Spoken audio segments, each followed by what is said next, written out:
What's up, guys? Quantrix02 here with another edition of What's New. WWE Hell in the Cell 2015 just went off the air, and I have to say, good job, WWE. This was a solid show, and I'm going to run the entire thing down for you as of right now. It all started off with the kickoff show, obviously. You had your Raw rematch, six-man tag player between Neville Cesaro and Ziggler versus Barrett, Sheamus, and Rusev. Pretty solid opener. Way to get the fans into it. Cesaro going off, man. It was the Cesaro show because Cesaro basically worked about 80% of that freaking match. So Cesaro, is over as always, is wherever he goes. Just push him WWE. Anyway, Team Cesaro, as I'm going to call him, gets the win. Neville hits that Fred arrow, 1, 2, 3. The faces go over tonight at Hell in a Cell. Then the pay-per-view begins with a bang, with a huge boom, because John Cena starts the show with his United States Open Challenge. As always, John Cena comes out there and says, if you want some, come get some. U.S. title on the line. Who's going to come out and face Cena for the U.S. title? The man who comes out first is none other than Zeb Coulter, of all people. Zeb Coulter comes out. He's in this little wheelchair thing like you see in the freaking old people driving in the grocery stores. And from right there, you're thinking, Jack Swagger? Jack Swagger's freaking jobbing, or he's a freaking main eventer of freaking superstars and main event. So what the heck is he doing? Why would John Cena face freaking Jack Swagger? But anyway, he says that that people start. Zeb Coulter cuts a promo saying that people need to start coming together. And that means from different races and all that stuff, whatever he freaking said. Anyway, I was expecting him to say Jack Swagger, but it wasn't Jack Swagger. It was the return of Alberto Del Rio. Alberto Del Rio returns to the WWE to face John Cena for the U.S. Championship. Oh, man. I thought I was done ever talking about Del Rio again, but here he is. But I gotta say that it was still pretty cool. It was still a pretty cool surprise to see Del Rio return to the WWE and face Cena. The match was okay. Probably one of the weakest matches of the night, but it was still okay.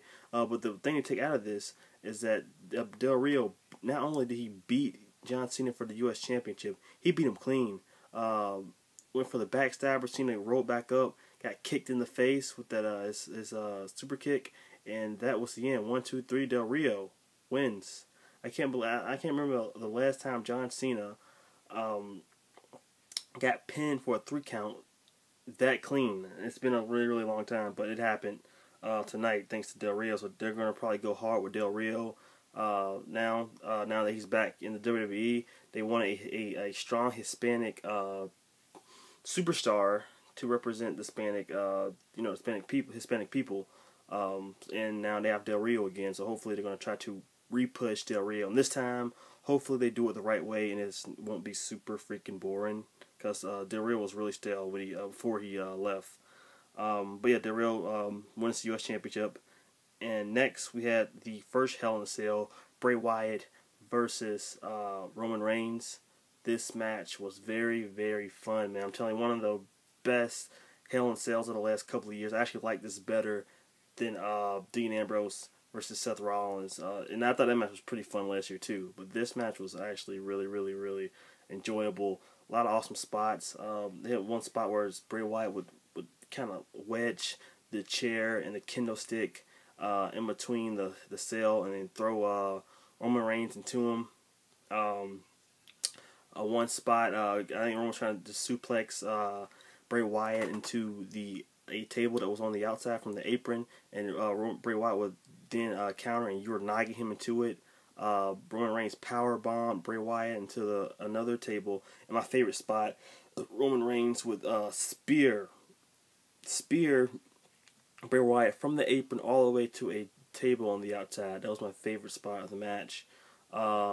But the end will come while Bray Wyatt will try to wedge the two kendo sticks into the corner of the corner turnbuckles and try to throw, I guess, Gore his head into the kendo sticks.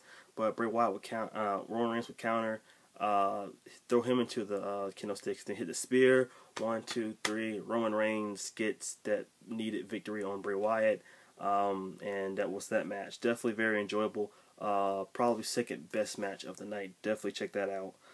Next, we saw the New Day taking on the Dudley Boys. The New Day, Dudley Boys took out Xavier Woods, so there was no Xavier Woods. So it was just Kofi and Big E. They go out there cracking jokes, doing their thing. The best act on Monday Night Raw, and it continues tonight with their jokes. I think Kofi Kingston said once they beat the Dudley Boys, he was going to play the bongos on Bubba Ray's Caucasian belly or whatever he freaking said. It was hilarious. The match happened. Basically pretty good, man. These teams are starting to really click. It's like they should. It's like the freaking third match, but it was really good. But I was very surprised because I really thought that this was going to be the night that the Dudleys become 10-time WWE champions, tag team champions. But that was not to be. Kofi Kingston hit that Trouble in Paradise on Bubba Ray. 1, 2, 3. The New Day retained the championships again, but this time in a clean. Beat the Dudley Boys clean, so I don't know where the Dudley Boys are going to go from this. They got to go back to the drawing board. They're probably going to have to go back to the back of the line because they've had about 3 chances to beat the New Day, and they just can't do it. They cannot overcome the power of positivity. All right, guys. Next was the Divas match, the Divas Championship match between the Divas champ Charlotte and Nikki Bella. This match was great, solid match, man. Probably the best match on the main roster for the Divas in a very long time. This is definitely Nikki Bella's best showing ever in this matchup. Nikki and Charlotte went out there and stole the show. Cool spots on the outside of the ring. Nikki Bella hit a freaking Alabama Slam to Charlotte onto the apron. Just so many different things, man. In this matchup, the sickest spot though, they were on the corner. Looked like she was going to go for like a super electric chair on Charlotte. She was on Charlotte on the shoulders of Nikki Bella, and when she went backward, Charlotte would do a freaking backflip, landing on her feet, and then going off the ropes and hit a freaking spear, and then lock in that figure 8 leg lock. Man, it was really good. Charlotte retains the championship. Another one of the better matches of the night. Definitely check that out. It was really good. I was really proud of both of those chicks. Next, we got the WWE Championship match: Kane versus Seth Rollins. I was not looking forward to this matchup. That's all I wanted. All I really wanted from this match is just to make sure Seth Rollins wins for one, so Corporate Kane, can disappear forever, and hopefully that happens tonight. But the match was actually pretty decent, man. It was pretty good spots in there. Seth Rollins would retain the championship. Kane would try to hit a choke slam on. He was struggling to hit a choke slam on Seth Rollins. When he tried to pick him up for it, he swatted it away. Hooked the arms, hit the pedigree, retained the title. Bye Corporate Kane. Next, Ryback, Kevin Owens. So the match was good. It was just really kind of short. It wasn't that long. It wasn't any real hiccups in it. Nothing really worth talking about that I can really think of in the match, but it was solid. It was solid. Kevin Owens hit the pop-up powerbomb and retained the IC Championship. And next is the main event of the evening: Hell in a Cell, Brock Lesnar, The Undertaker, one last time. Last time they had a Hell in a Cell match, it was 2002. We're here in 2015, and I have to say I was worried because I'm like, it's no way they're gonna be able to top that 2002 match, and I was right. They did not top the 2002 match. 2002 match is still my favorite Hell in a Cell of all time, and they did not top it. But with that said, not saying that the match was bad. The match was actually very good and was my favorite match of the night, just because how brutal it was. Not even 5 minutes into the contest, Brock Lesnar's already bleeding like a stuffed pig. Crimson Mask, Undertaker's bleeding, and the stupid refs trying to come over there and stop the match. That really annoyed me. I hate that with the Peachy Arrow. The refs trying to come in there and try to cover up the blood and everything. Just let it go, man. Especially when it's people like Undertaker and Brock Lesnar. You can't. They're two of the toughest guys in the WWE. You can't just come in there and stop the match like that. It's one thing to do it for mid-cards and all that, but this is Brock Lesnar and The Undertaker. Anyway, I'm not going to complain about that because the match was still very, very, very good. Brock breaking in steps, chair shots to Undertaker, back and forth, man. There's using the cell. Brock Lesnar hit like 2 F5s on Undertaker. Undertaker kicked out. German Suplex City, they were in that destination. Suplex City was definitely in the building. Suplex after suplex after suplex. But it would not keep the Undertaker down. Brock became so frustrated that he actually started to rip away the canvas and expose the plywood underneath, and he would go to finish the Undertaker with a try to, I guess, F5 him on the plywood. Undertaker would counter, hit a choke slam on him, and then followed by a tombstone power driver, spiking his head on that freaking pine. 1, 2, kick out. I literally thought that was the end of the match right there. I thought Undertaker actually was going to beat Brock Lesnar, but I was wrong.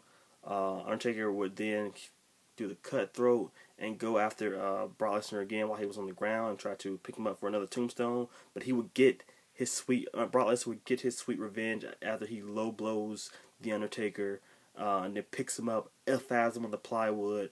1, 2, 3. Brock Lesnar wins again.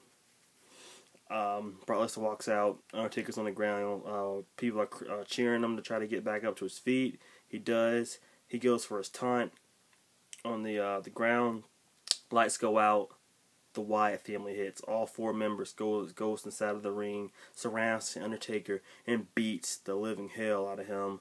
And then they just take him out of the arena.